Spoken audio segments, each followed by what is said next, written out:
Welcome to the History of the Netherlands, where we explore the events and characters that, over time, have transformed a swamp into an amazing modern marvel.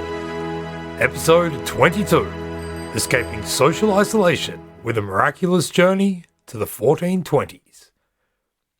Welcome to the History of the Netherlands.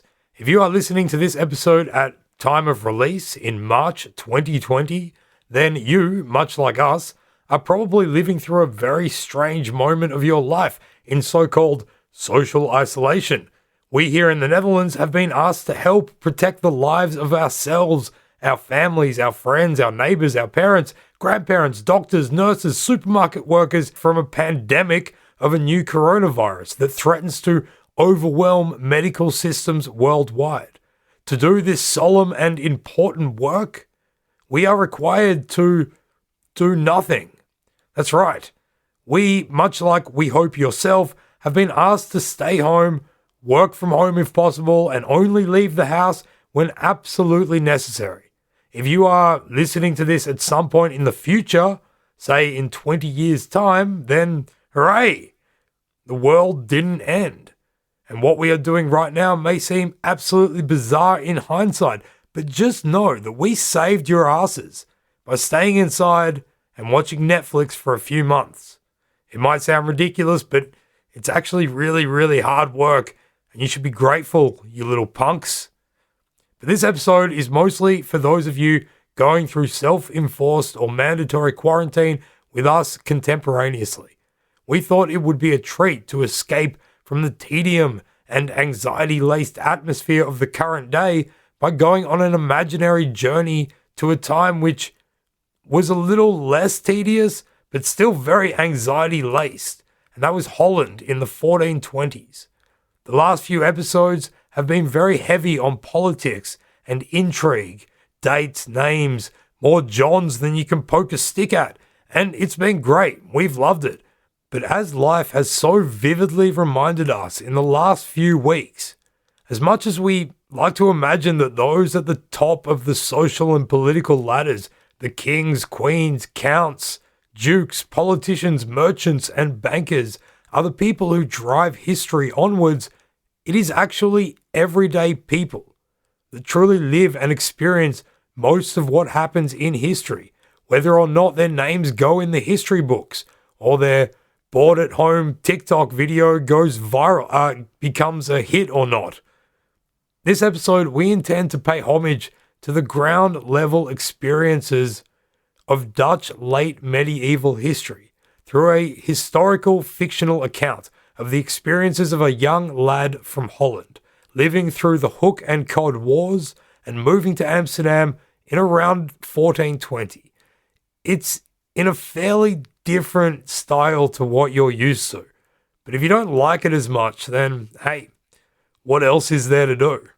So sit back, relax, and together we shall escape the troubles of the current day by venturing off into a past which, despite how sucky everything might seem right now, was still definitely much worse.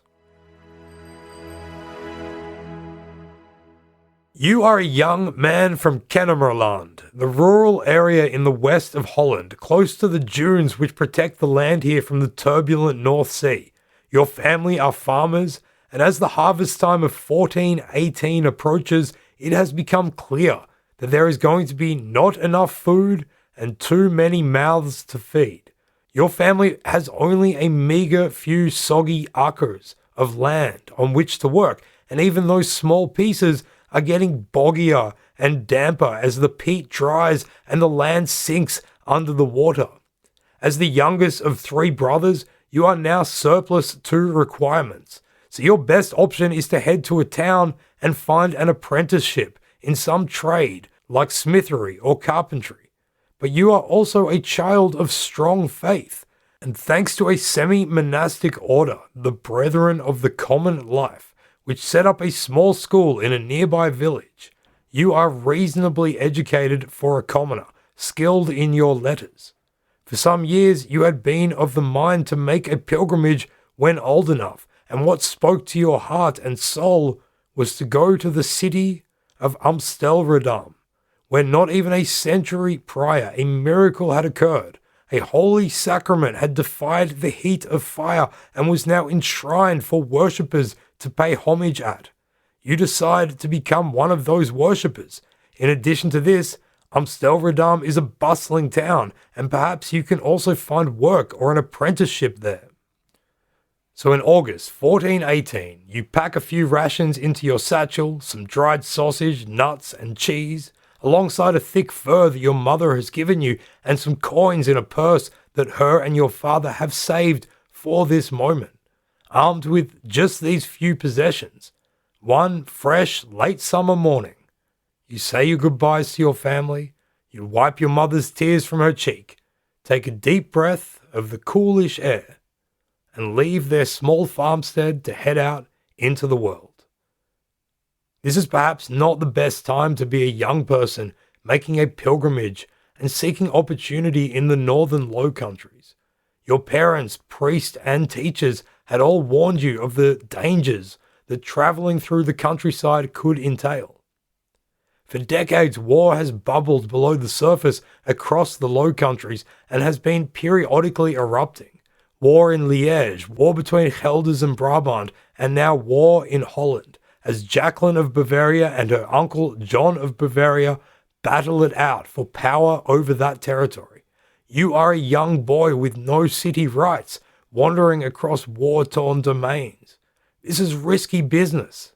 You could be robbed, killed, or even forced into the army of some ruler or another, and nobody who cares about you will ever know.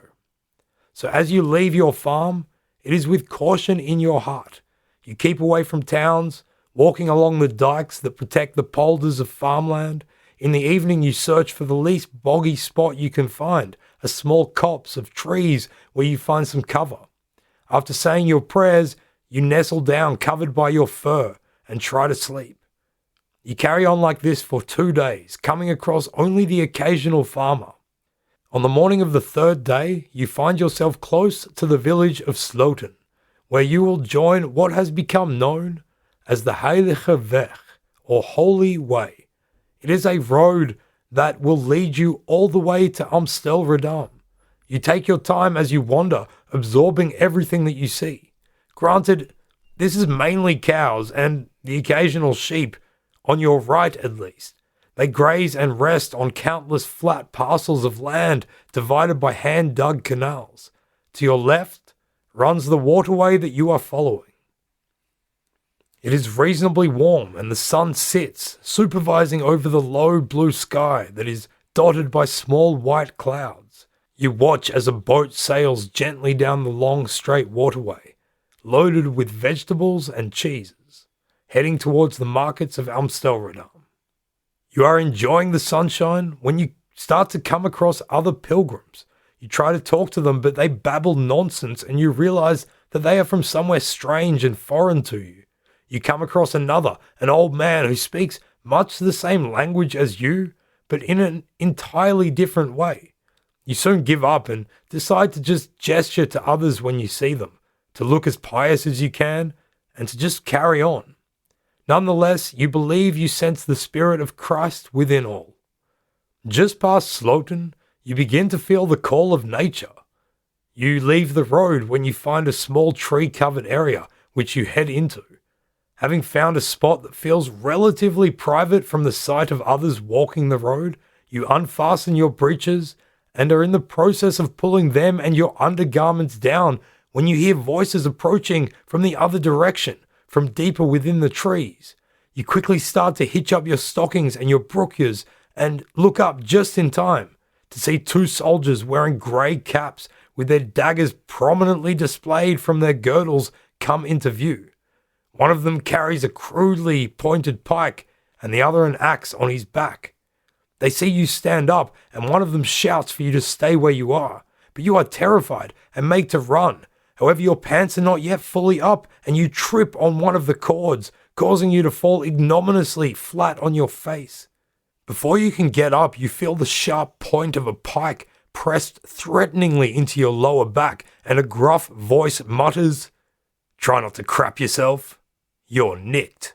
This is followed immediately by a sudden and jarring pain on the back of your head, and then everything goes to black. It's March 1420.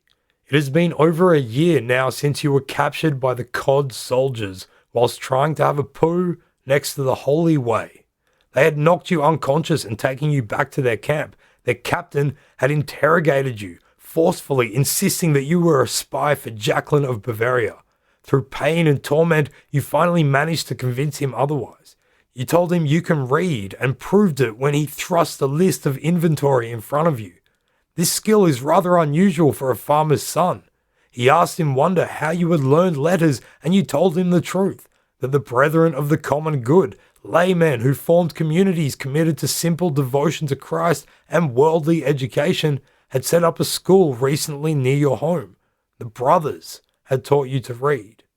From that point, the captain became more trusting of you, and you began to have an almost friendly relationship with him. Over time, you came to impress him more and more, and he finally accepted that you were no spy. But that did not mean that you were free to continue your pilgrimage. No, this is war, and each side needs men to fight. You are young and able and have unique capabilities.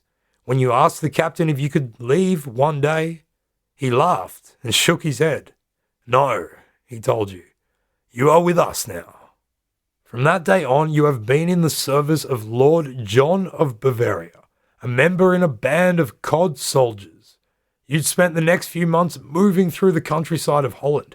Sometimes you were ordered to commit relatively small military acts like stealing cows from the farmlands outside of Hook cities and setting fire to the farmhouses. Having grown up on a farm just like the ones you are destroying, you know that the people whose homes you are razing really have nothing to do with this conflict between Duke John and Lady Jacqueline. Often you can't help but imagine your parents and siblings having to endure this, and always have to force those thoughts out of your mind. You console yourself by remembering that they might be just regular people trying their best to survive and eke out a living in this tough and difficult world, but this is war, and they have chosen the truly evil side, the Hooks. In your experience, the Hooks are of the devil himself, a group of treacherous murderers. This is what you strive to keep present in your mind whenever you and your new brothers leave a wailing orphan behind for the wolves, or a widow destitute, or people's bodies and meager belongings reduced to ash and embers on the soggy ground. You know the Hooks have committed far worse, and you soldiers have to make them pay. If you don't, you will likely be caught yourself and subjected to their cruelty. All too often you have seen what this means, what might happen if the Hooks catch up to you, or anyone they think is a cod.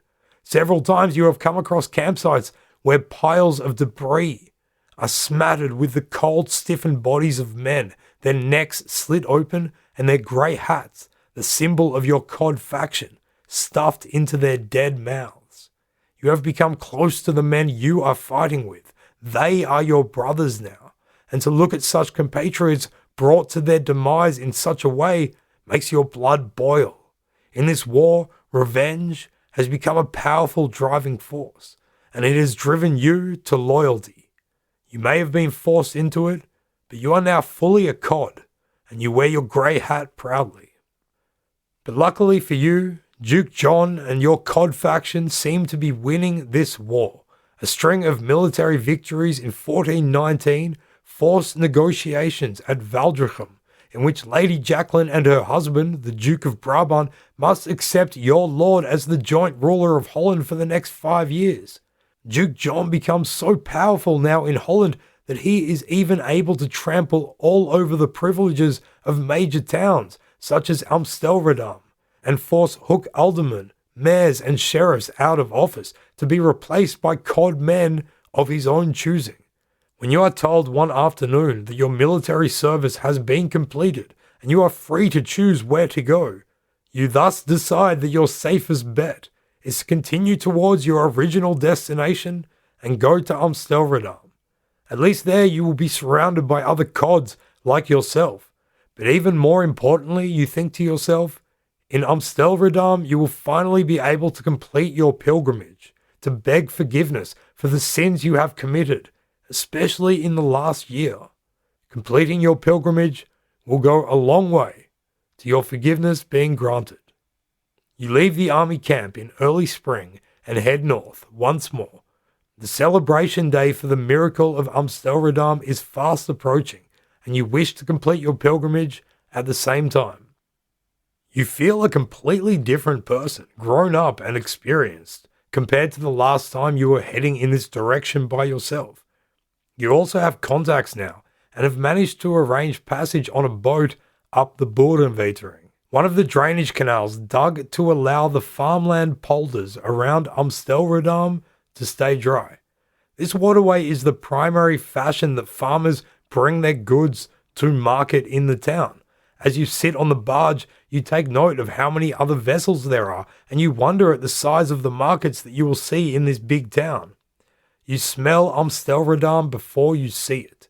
Coming up the Bodenwetering, the dank and woody smell of hundreds of hearths burning vast quantities of peat is carried by the wind into your nostrils. As you get closer and closer to town, to the point where you begin to see the cluster of pointed wooden houses and the steeples of a few churches rising from the flat horizon, you begin to also smell smoke from burning hot forges, and can hear the racket of smiths' hammers striking iron. You can hear the sound of people talking, shouting, laughing, of kids and animals bleating and shrieking. Those sounds, however, are soon overwhelmed by another, more dominant, more urgent, and more important, one that holds the background together. It is the clamour of church bells, calling out from those steeples that now strikes your ears and remains constant. They are calling to you. Once you get to the entrance of the city where the Bodenwetering crosses the Heilige Weg, the boat must stop and tie up. Here, the Bodenwetering empties into the Amstel via a sluice known as Het Spouw. The farmer begins to offload his foodstuffs with the help of some local lads who have been awaiting his arrival. They will take it to the people in the market to be sold. It is in this way that Amstelrodam is supplied with foodstuff every day. But here, your journey with him comes to an end. You give a wave of thanks to the farmer for giving you the ride into town and approach the gate to enter the city yourself. This gate is called the Bindwijkerpoort. It's more of a wooden fence than anything else, but you still need to get through it before you are properly in the town limits. On the other side, just beyond Het Spouw, is the street where you will find the Heilige Stede, the holy chapel built on the site where the miracle took place. That is where your pilgrimage will end. But first you must get into town, and judging by the busyness and the late hour, you should find somewhere to sleep and maybe complete your pilgrimage in the morning. It is very busy at the gate because so many other pilgrims are also entering the town. You can't help but notice that some of them appear to be a little bit too merry and are slurring their words, burping and stumbling a little as they wait their turn to enter the town. It seems as though they might be here for less pious reasons than yourself, but at least they are also making the effort. At the gate, a porter asks what business you have in town, and you excitedly tell him you are completing the holy pilgrimage. His indifference is stark compared to your enthusiasm, but you reckon he must get 100 such pilgrims a day, based on the size of the queue.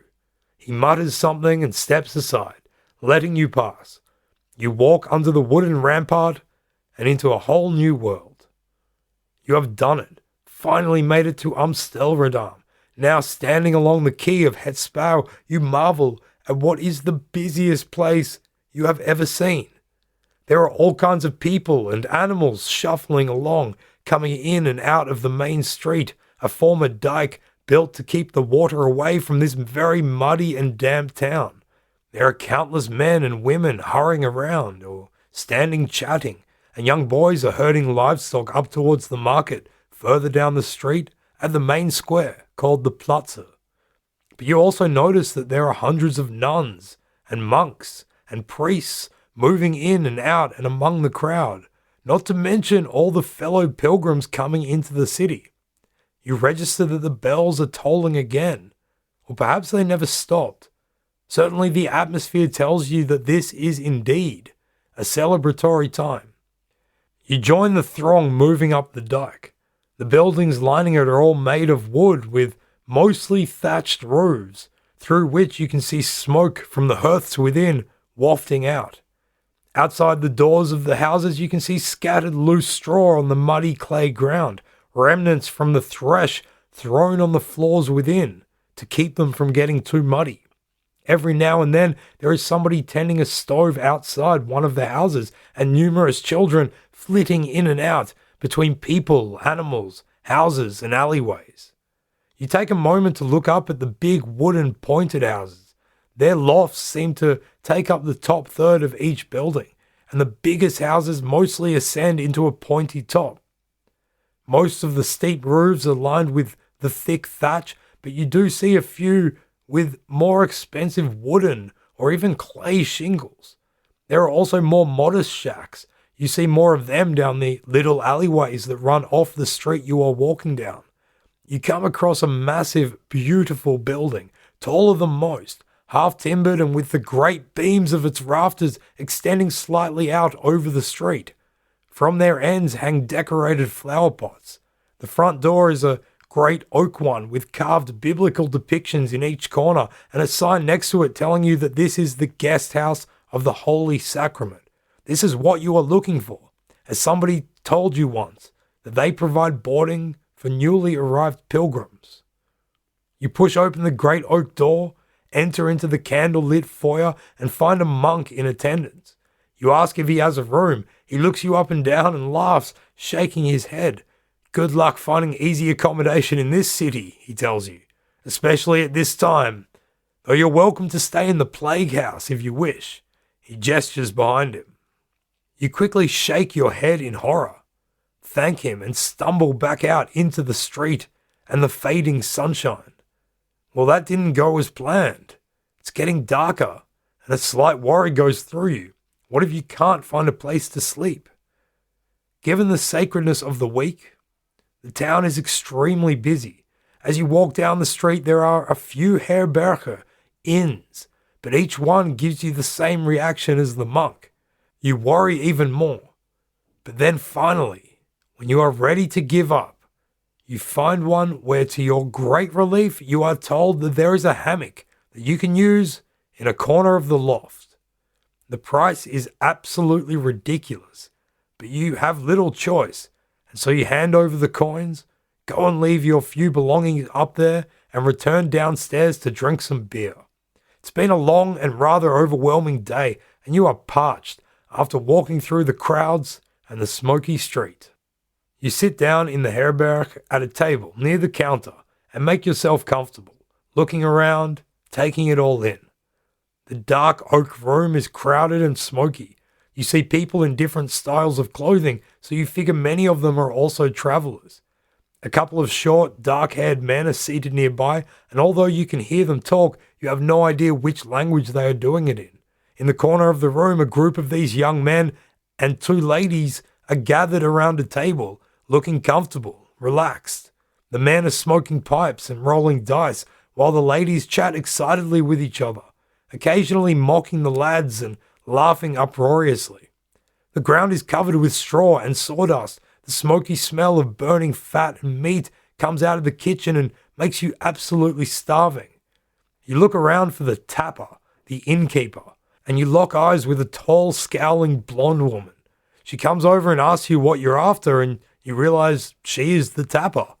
You ask for beer, and if there's a pot on the stove, she tells you there's rabbit stew, and you nod hungrily. She is curt and seems unfriendly at first, but after fetching your beer and shouting your order to someone, she comes back and a smile suddenly cracks the hardness of her face as she places the tankard in front of you.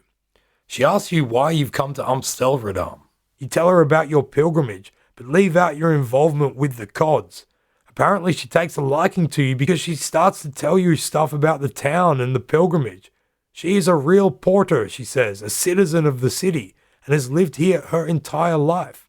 Yeah, she says, I am a real Amstelverdamer. I was born in the Grimminus and now live in Windmolenzeide. I've been here since the good old days, before all these pilgrims and foreigners arrived. You mentioned how she must be doing good business right now, especially considering the crowds of merrymakers entering the city this morning who already seemed like they'd been having a bit to drink. She fires up. Tcha! Those rats setting up inns outside the town, they're scamming us. I have to pay such high taxes for my herberg in the city for every drink I sell here. But those loochetappers try to get away from it by setting up outside the walls. She spits on the ground. You quickly change the topic and mention how you've come to see the Heilige Stede. Her eyes light up and she begins to tell you all about it. You learn that 5 years prior, the chapel, built on the site of the miracle, had fallen into grave disrepair, and so the city council had taken it over, agreeing to fund its restoration. For this reason, the Miraculous host is not being housed there anymore. Instead, it can be found in the Oude Kerk, the old church, near the harbour on the other side of town. The tapper starts telling you about the men who run the city, the rich burghers and the merchants, while the councilmen take their duty to protect the sanctity of the Eucharist very seriously. They also see the pilgrimage as an opportunity for income for the city, of course, and they wish to promote it. She once again quietly mutters her disdain for the influx of pilgrims. You order another beer and she smiles and happily goes to fetch it, coming back with the stew as well. You feel a bit guilty being one of these tourists she is complaining about, but she takes your money happily and continues to talk as you search for a chunk of rabbit meat in the bowl that she hands you. Tomorrow is the celebration day of the miracle across the town, and in recent years the council has expanded this to allow for a city-wide feast to be held. Also, for 2 weeks around March 12th, Amstelredammers are allowed to hold sacrament markets, selling souvenirs relating to the miracle, to relics and other miraculously affiliated products. Generally, she says, the miracle brings all kinds of people here. It's completely changed the place. She then lowers her voice. She leans closer to you and she points out a quiet, solemn-looking man sitting in the corner, clasping a small piece of metal on his necklace, staring at it. See that man? He accidentally killed someone when he ran over him with a horse. As punishment, he's been told he needs to go on a pilgrimage first here and then to Jerusalem. He needs to bring back a pilgrim badge from both places as proof that he has completed his sentence. Then she laughs and shakes her head. These people. She's feeling comfortable enough for you to ask her something you've been wondering about. You point out the girl sitting at the table and begin to ask if they are prostitutes, but the scowl reappears on her face as quickly as it had left, and she stops you in your tracks. We're a respectable establishment here, there's none of that. Those ladies are here for the same reason as everyone else, to drink and be merry. You look down embarrassed and mutter an apology, but then she laughs uproariously and you look up again. The rear canal on the old side, she says, and tilts her head in the direction of the plaza. She chuckles again and winks at you. You'll find whatever you need there. You feel your cheeks go red, so you shake your head in denial and look away. You had always thought that Amstelredam had represented holy sanctity, but you were learning that there was much more to it than that. The tapper acts like nothing out of the ordinary was said and goes on to tell you one last thing, that a great procession will take place tomorrow in homage to Christ and his miracle here, and especially to all the money it brings in. You smile and drain your tankard. That is something that you cannot miss. By now it is early evening, and so after those few beers you give thanks and decide to explore. As you walk further up the dike, you notice that it has quietened down somewhat. You hear the sounds coming from inside the houses as families prepare for supper, prayer and bed. After a few minutes you come up to the market square, the plaza. There are a few other people walking around and many of them are heading towards the magnificent Nieuwe Kerk, the new church, directly in front of you, and completed only a decade prior. As you are taking it in, its bells begin to ring, calling evening mass. You take the coincidence as a sign from God and make to go inside. But as you move, you begin to distinguish other bells not far away, and you reason that they must be coming from the old church on the other side of the plaza, past the large wooden sluice. That is where, according to the tapper at your herberg, the miraculous host is kept. Surely this is where God is directing you. So you walk over to your right, past a building that must be the town hall, given the size and prominence of it, and come to the very center of town, a dam on the river with two sluices in it. One allows boats to pass through, the other only allows excess water from the city to flush out into the sea. The sluices connect the two banks of the river mouth and prevent salty water from the eye getting into the fresh river water, which is used to feed the agricultural lands in the south of the town. It is thanks to the construction of this dam that the existence of everything you've seen today is possible. You walk over it and turn left up a street called the Warmusstraat. The other bells are getting louder and louder, and soon you come to a small path that leads down from the dike to the church that you are looking for. There is a large crowd already heading into the building. You join them and find a seat with the other ordinary folk at the back, and to the side you see a group of very esteemed-looking men and their wives and children being seated at the front. They are all wearing fine clothes. The women have colourful long dresses over thin linen smocks. Some of them exhibit a fashion that you have not seen anywhere else, with slashes cut through the outer layers of their clothing to reveal brightly coloured fabrics beneath. A few amongst them have immaculate fur over their shoulders. The men all bear great bulky black headwear, which they take off as they sit down, revealing smartly cut hair to match their finely trimmed beards and mustaches. You realize that these rich and powerful looking folk are members of the city's patriciate. You look around the crowd. There are others also wearing fine clothes and furs, but they're not sitting in such prominent positions, so close to the pulpit. These must be the wealthy but not as politically influential individuals. The crowd becomes a bit more rough around the edges as you scan back and out, and you see also a fair few rugged-looking sailor types to the exterior of the flock. You stop to take it in as you look up at the great hall of the church. Great stone archways run down the length of the hall, and great wooden rafters extend across between them. Hanging down from the ribbed wooden ceiling, there are magnificent chandeliers with hundreds of candles whose light flickers and dances off the tall arched stained glass windows to the side.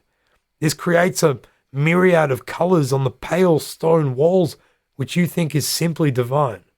The power of the church within and the sacredness of the miraculous host that it contains is evident to you from the beginning.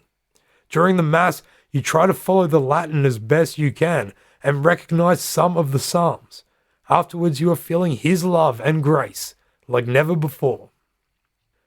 When you come out of the church, you leave another small donation in the wooden box by the door, having been told that this too will go to restoring the holy site of the miracle. Outside again, you decide to continue on in the direction you were going, but after walking only a short distance, over one bridge and a block further, you come to another canal, and already the atmosphere is decidedly less spiritual than from where you'd just come. This canal is called the Achterburgwal, the rear canal. You notice that there are suddenly many people around, and they are not churchgoers. There is a drunken revelry in the air. You walk up to a bridge and stand on it to look down the length of the canal into the darkness. The torches of countless taverns and alehouses stretch down as far as you can see, and now you notice how many women are walking along by it on their own. This is the rear canal on the old side, where the tapper had told you such services were tolerated. Only a short walk from the church. You chuckle, and then you feel guilty and you cross yourself frantically. You decide to walk down the canal, steadfastly ignoring making eye contact with any of the salacious women you pass. You are here for a pilgrimage and already have too many sins to atone for. You don't need any more. You must keep your head down as you walk along the canal anyway, for fear of losing your footing on the muddy path and falling into the fetid, disgusting water. There are drunkards everywhere, and you see this happen to more than one of them as you walk by. You hear the sounds of a brawl erupting from within one establishment, and all of this makes you decide it is probably best to head back to the hammock at your herberg. So you carry on, walking along the canal, but before you even realize, the atmosphere has changed again, and once more quite drastically. This end of the canal is noticeably far quieter, and now there is almost nobody around, and certainly no drunkards. You stop and look closely at some of the buildings and realize by the inscriptions and the insignia above many of the doors that they must be convents and nunneries.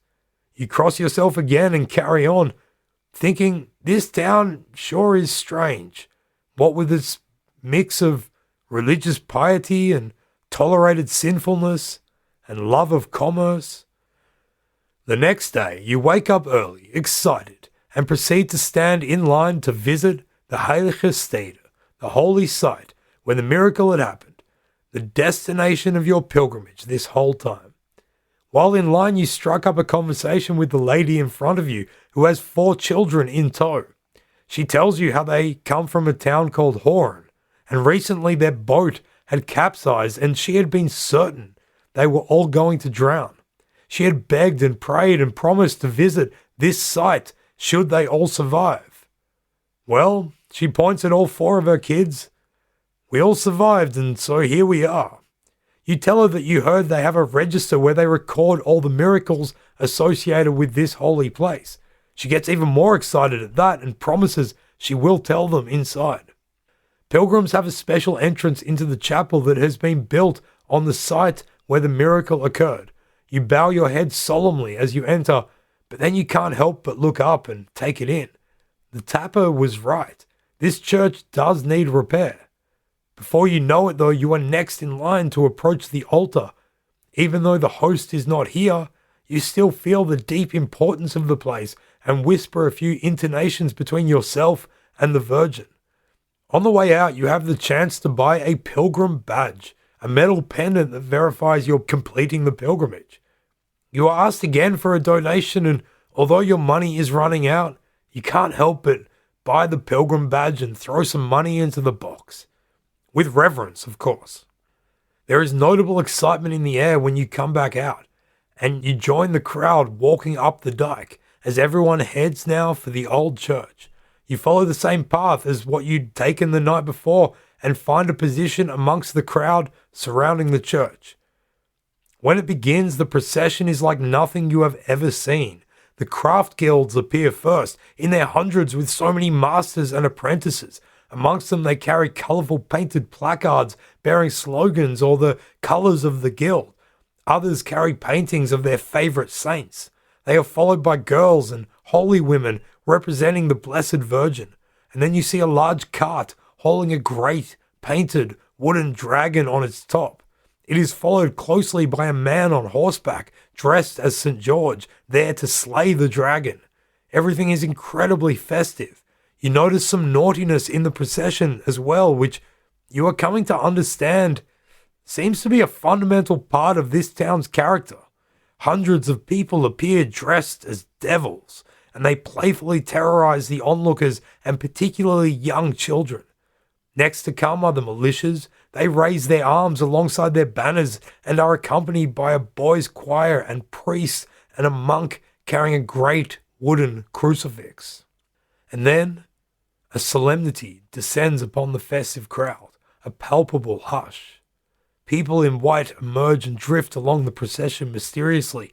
Their arrival signals that the miraculous host, contained within a resplendent crystal receptacle, will be next, and this explains the hush that you had noticed embraced by the crowd.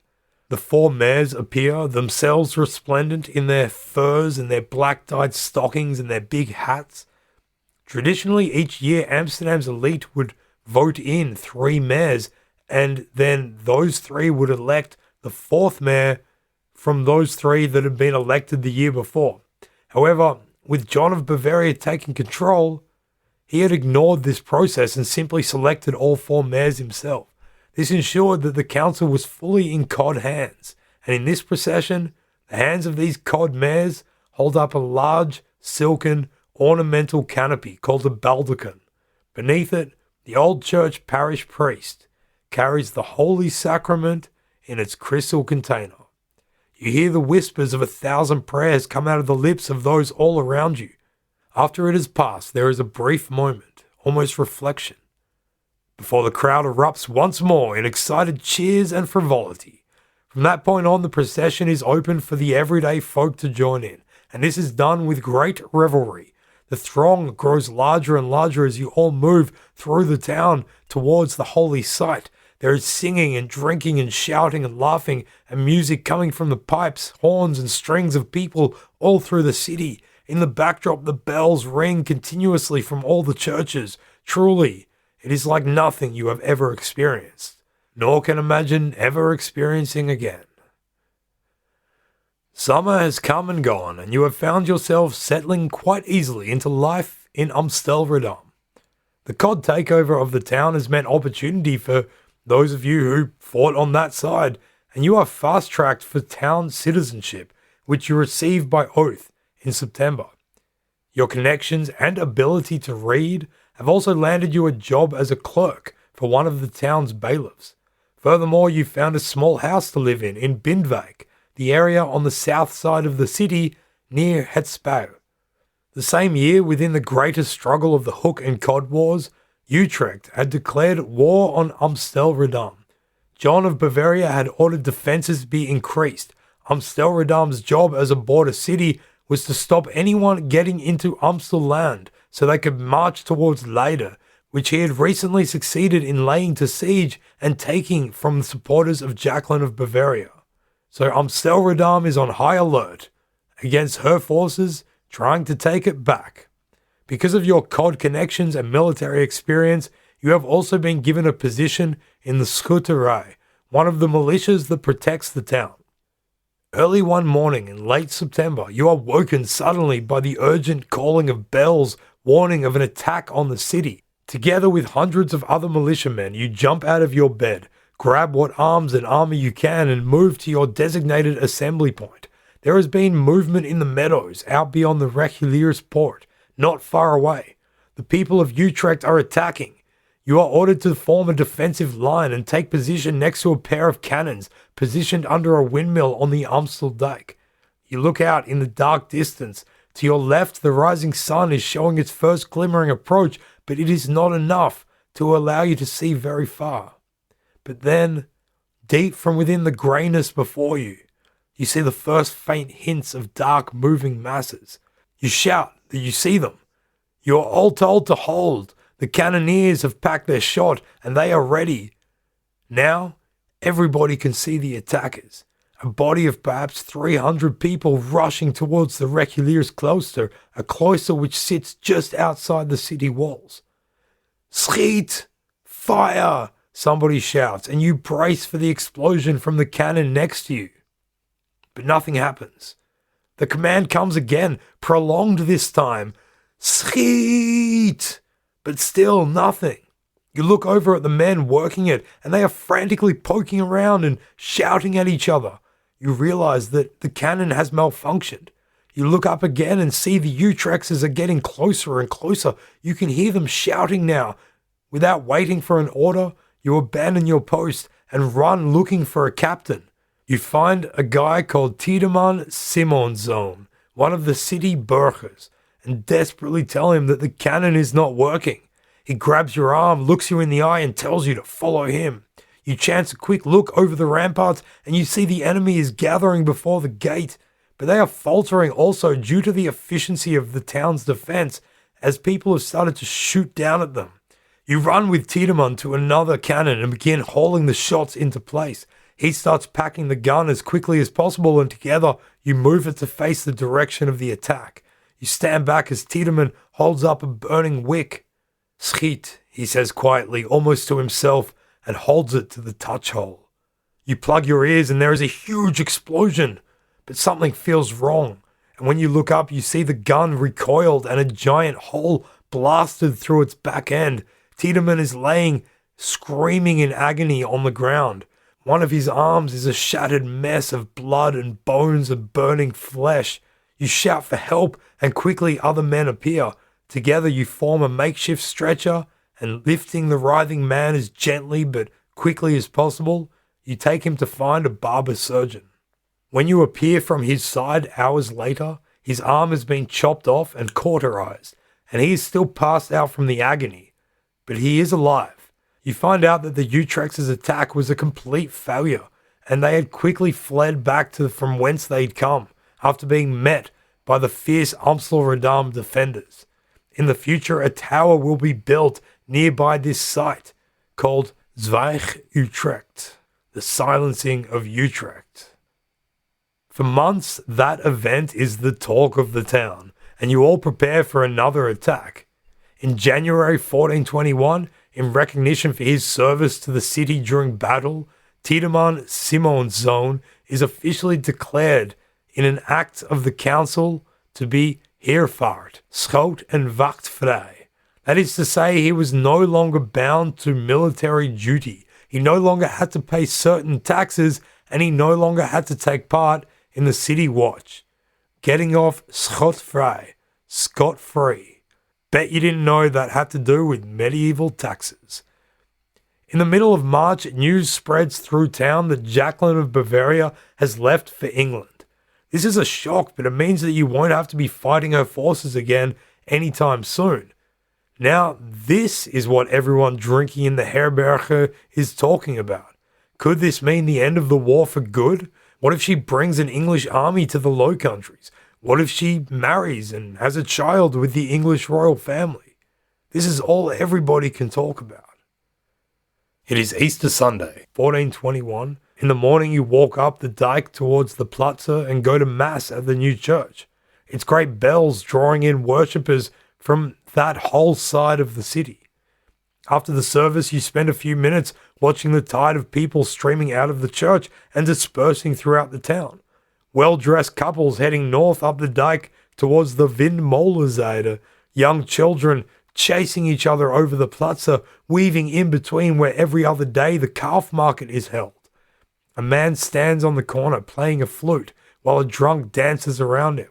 A group of behind women in plain robes chat amongst each other as they head back down the dike to the south where they live, in a courtyard known as the Begijnhof, the Begrinage, not far from your own house in Binwijk. You look over at the boats lying in the Damrak, the body of water that heads up towards the harbour, Het Ei, and amongst it all, the town hall stands tall, the symbol of this proud town's independence. As you stand there in the crisp morning light, you feel a swelling pride.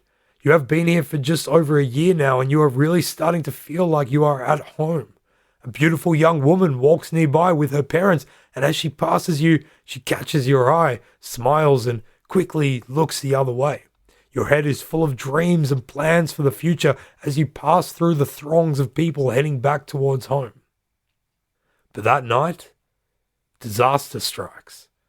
You're woken from your sleep by commotion on the street. There are screams and panic shouts that get louder and louder, and amongst it all you hear someone screaming, "Flammen! Flames!" You open your window, and instead of the usual pitch blackness one could expect at this time of night, everything on the street is lit by a flickering orange glow, and thick, acrid smoke hangs ominously in the air. As you look up the street, huge flames are snaking through the sky, coming from somewhere near the Platze, and a deluge of sparks comes raining down. You see the thatched roof of a house not far away up the street catching fire, and you are suddenly filled with dread as it dawns upon you that almost everything in this small and crowded city is built of wood. You quickly gather up any precious belonging you can find, throw them in the satchel, and run outside. There on the street you find pandemonium. People frantically running in all directions, hauling children over their shoulders or screaming their names and searching for their faces between the dirt and the smoke. As a militiaman, you run to your assembly point, dumping your satchel in a spot that you hope you'll remember. Other militiamen are already there, and wooden buckets are being handed around. Quickly, you are directed to one of the many lines being formed. Soon, hundreds of men and women have been arranged to pass buckets between the canal side and the fire. For hours and hours, you do your bit, being rotated in and out of different positions, barely given a break. People collapse throughout through exhaustion, smoke inhalation, or both. Blisters appear and burst on your hands and then appear again as you hold bucket after bucket, and it takes everything you have to keep going.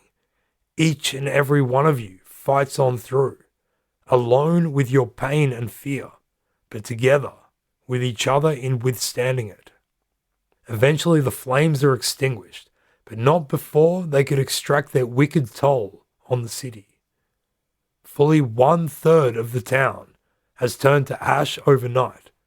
You learn that the fire seems to have started somewhere near the new church on the plaza, and from there raced south down the dike, devastating your entire neighborhood of Binweg. The new church is gone, the town hall is gone, the guest house where you first tried to stay is gone, the Binweg-Port where you came into town is no more, the Heilige Stede is badly damaged, even worse than before. When you return to the site of your own home, you find nothing remains except the blackened ends of the foundation posts sticking out of the ash-strewn muddy ground. A woman nearby weeps as her daughter clings to her leg, and a man's blackened corpse is pulled out from under some stone rubble nearby, and although you do not recognize him, you are certain that the woman does. You're not sure how you feel. Honestly, you're just numb, feeling like surely this is a nightmare from which you will soon wake up. As you kick through the rubble, something catches your eye. A small, round, metallic object. You pick it up. It is still hot to the touch, but you are relieved. You'd search for it briefly before having to flee, and are happy to see that it has survived. You protect your hand with your shirt and wipe the soot off of it. It is the pilgrim badge, which you had bought when you first arrived in the town. It has melted somewhat, but you can still just make out the shape of a nun pulling the unburnt sacrament from the fire. You say a prayer of thanks that you have survived this night. You say prayers for those who did not, and for those who will mourn them. And then you voice your gratitude for Amstelredam, and for the people of this town. In this catastrophe, you stood by each other, and you were able to overcome the horrendous fire. Much like the sacrament, the city had been engulfed in flames. But the city does not exist in its roads and rafters, or bricks and canal, but in its people. And although many of those people have been lost tonight, most are still here. Like the sacrament, you have survived the fire, and together you will rebuild. You might not know it now, but Amstelredam's greatest days are still ahead of it.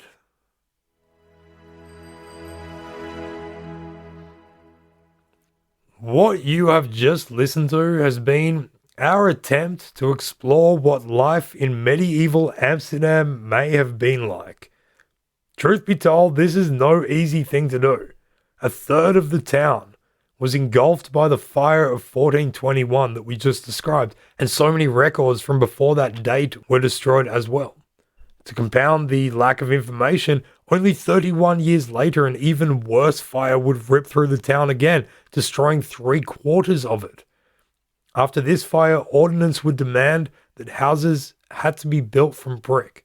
A few exceptions to this still exist today, which are an old pub on a street called the Zeedijk, and a house in the still existing Begijnhof where the Beguine laywomen lived, who we briefly mentioned. So what this wooden Amsterdam looked like exactly pre-1421 is unknown, but we've tried to construct it based on a general understanding of medieval Dutch towns, archaeological findings in Amsterdam, and by heavily relying on the work of Theo Bakker. We will put links to the many wonderful resources he has created onto our website.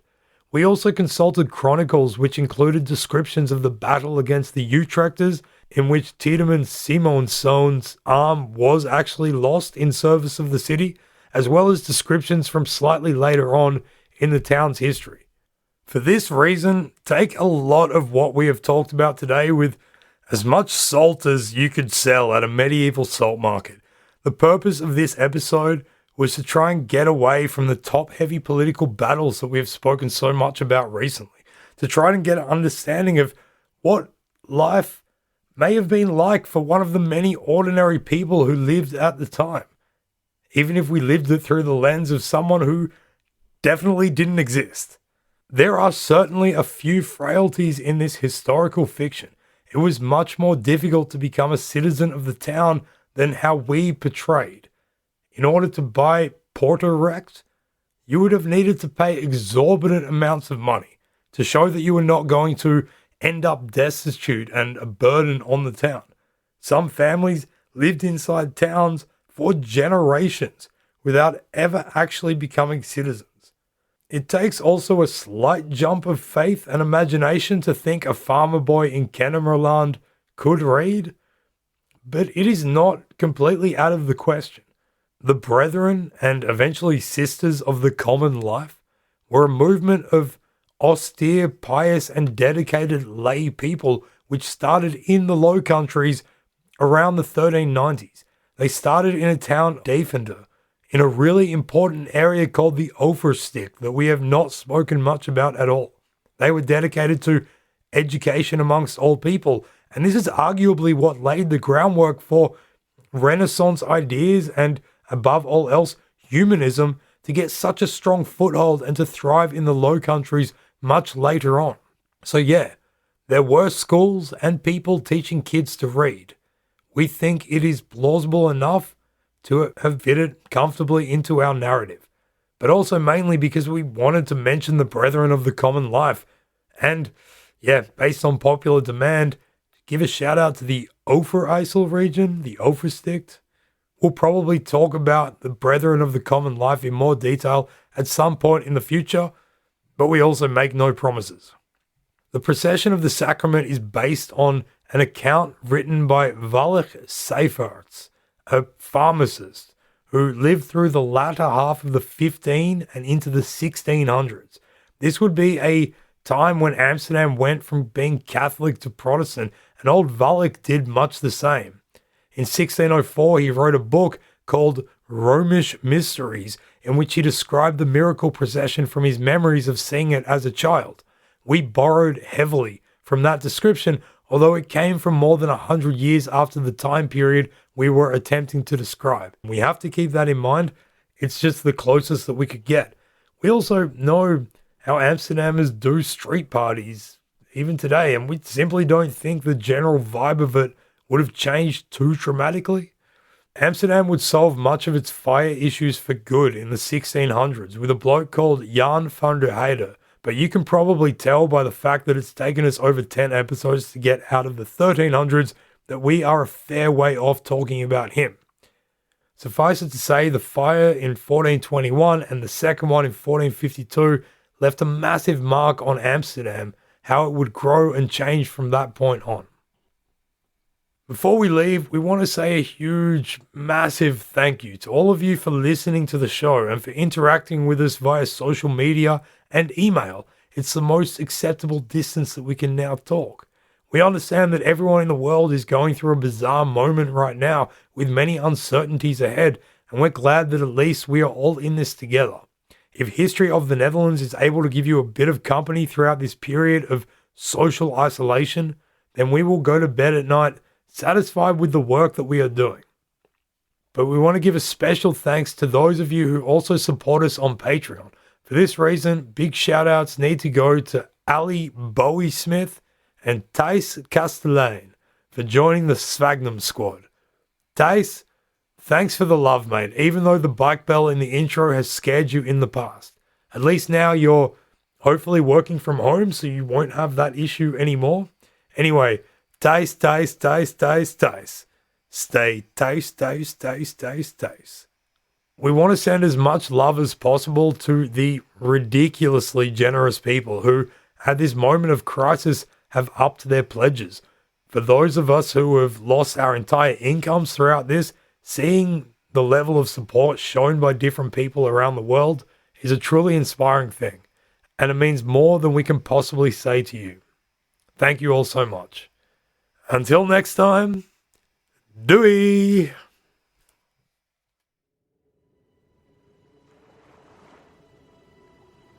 Thanks for listening to History of the Netherlands. You can get detailed show notes at our website, historyofthenetherlands.com. From there, you'll be able to find other podcasts and projects that we've created. This is a production of Republic of Amsterdam Radio.